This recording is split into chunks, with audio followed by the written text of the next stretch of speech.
Hello, I'm back for another video. My name is Josh Kasich, and today is my Loki review. Now, I know this show came out a long time ago, but unfortunately, I didn't have Disney Plus to finish the series. Actually, I was borrowing my friend's account, and me and my dad, I watched this with my dad, and we saw like 5 of the episodes, and then my friend's because he pays monthly ended, and then he decided, yeah, I'm not gonna pay for it again. So yeah, that kind of put me like we there's a bunch of stuff that I've been missing this entire time until another friend offered to uh give me his Disney Plus. Actually, he's actually been on my that friend's actually been on my YouTube channel. His name is Carlos Savala. I don't know if I should really mention his name, but since he's been on this channel actually twice, I might as well just mention him because he helped me. Let me borrow his account, and we finally finished the Loki series, as well as a bunch of other series that we get to watch, which I'll eventually do reviews. But right now it's Loki, so let's get to the point. Okay, so it's 6 episodes, and the basic thing is it's supposed to take place right after the whole bit in Endgame where Loki got the Tesseract by accident and got away, kind of breaking up in a branch timeline. Well, because he is now a variant Loki, he is in a new timeline. There's this organization called the TVA, the Time Variant Society, something like that. I don't know, association, something like that. Time Variant. I know the first two are Time Variants. It could be, I can't remember. I think maybe association, but essentially they deal with these variant timelines to get rid of them in order to maintain one single main timeline, no multiverse or anything like that. And so obviously they take Loki and they delete his new timeline and bring him into the place. Now, if you don't complain, you're going to get pruned, which is what they do to the timeline. And when that happens, you get sent to this weird world, which you don't get to know until later on until the series. But he essentially but he complies, and he starts working with kind of the heads of, well, I wouldn't say head, but I would say he's high ranking. He's friends behind the second command, or the person who talks to the leader of the actual association. I forgot her name, but she's actually in the comics, she's actually married to King the Conqueror, which I'll get to later. But this guy is named Mobius, and he is actually played by. Come on, how can I forget his name? Why did I forget his name? But he's the guy that always says "wow" and everything. But he didn't get to say "wow" in the series, which is kind of annoying. Because they should have allowed him to say "wow." That's his thing. But there's supposed to be a second season, so hopefully maybe next season. Like, as long as he says it like at some point within the context of the series story, I wouldn't care. But yeah, I'm hoping eventually does say "wow." But yeah, but he essentially he gets Loki gets partnered with this guy to take down other variants of Loki. And this is they find a trouble making one named Sylvie. She is a female version of Loki, and originally her timeline is pruned, and she was taken to the TVA a long time ago, but she was able to escape, and now she wants to get revenge against the TVA and stuff like that, and recreate and destroy the whole main timeline, create multiple timelines and stuff.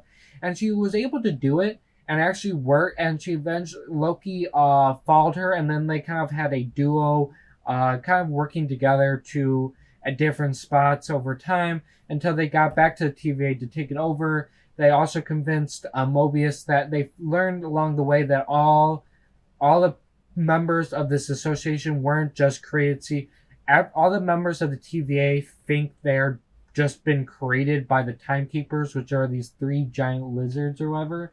And this is supposedly what the Mobius's friend, who's the second command, goes to talk to them. Okay, so that's how it all works out. And but Loki kind of becomes friends with Mobius over time, and kind of eventually convinces him. They get when they attack.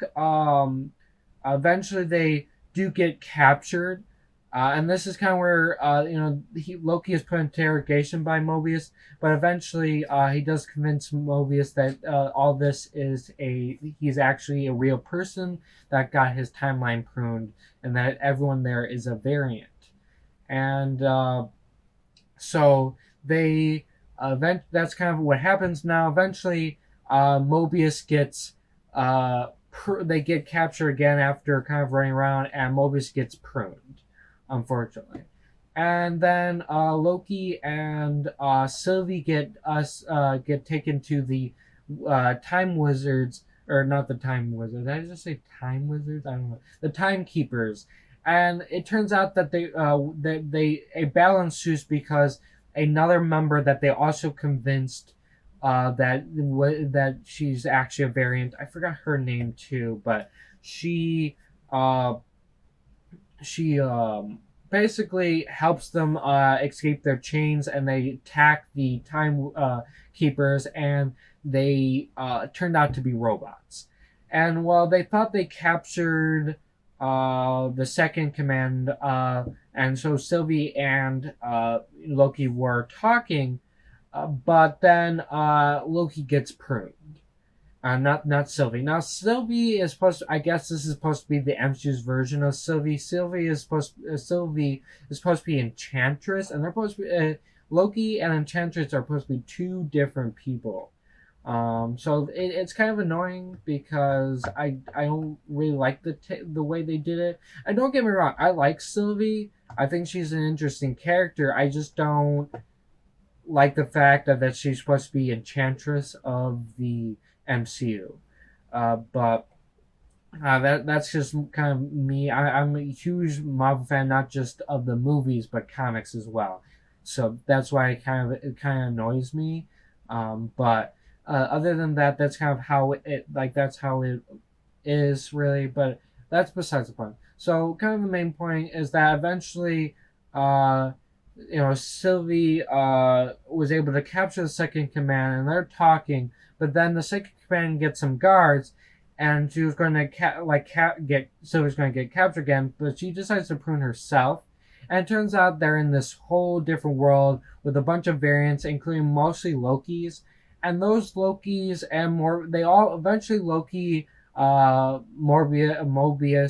and Sylvie all find each other, and they figure out a way that basically Sylvie has this thing that allows her to teleport through different timelines and stuff like that. So she gave that to Mobius, and Mobius goes back to his world, and then with the help of other Lokis going through this storm that's supposed to kill everyone, they're able to get through it and go to where the real timekeeper is, which turns out to be King the Conqueror.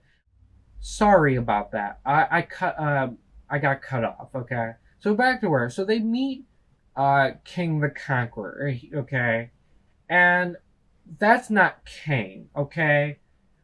They completely changed the character from the comics, and I don't care if you change how a character looks or anything from that, as long as it's good. My problem is personality-wise and stuff like that. You need to stay if you're going to change whatever, you need to keep some stuff from the character. And nothing about this character screamed King the Conqueror. Now, he never mentioned his name is King, but he did mention that he was been called by many names, including the title Conqueror. So obviously, and because it's whole time based, obviously it's about King the Conqueror. But he is not like King the Conqueror. He is too energetic, emotion, he shows a lot of emotion and energetic, and it's just, that's not King. King is not supposed to be all that emotion. He's supposed to be very serious, very stiff. Doesn't really show a lot of his motion. He's like, it's just not. This is just not Kane. And now we kind of get back to the story. So Sylvie wants to kill Kane, and right now she can't because uh, because he knows what's all going to happen. But as they sat down and had this conversation, and it turns out that eventually, because how time is going and time is splitting up now because of what Sylvie did, he's starting to lose his ability to know what's going to happen, and virtually, so he can't really protect himself anymore. But because of the conversation they have here, Loki decides that I don't think it's a good idea to kill him because he needs to keep the timeline maintained, or chaos would happen. But Sylvie doesn't want to do that. But Sylvie tries to kill him, and Loki stops her, and they share a kiss, and then somehow, oh wait, that's right.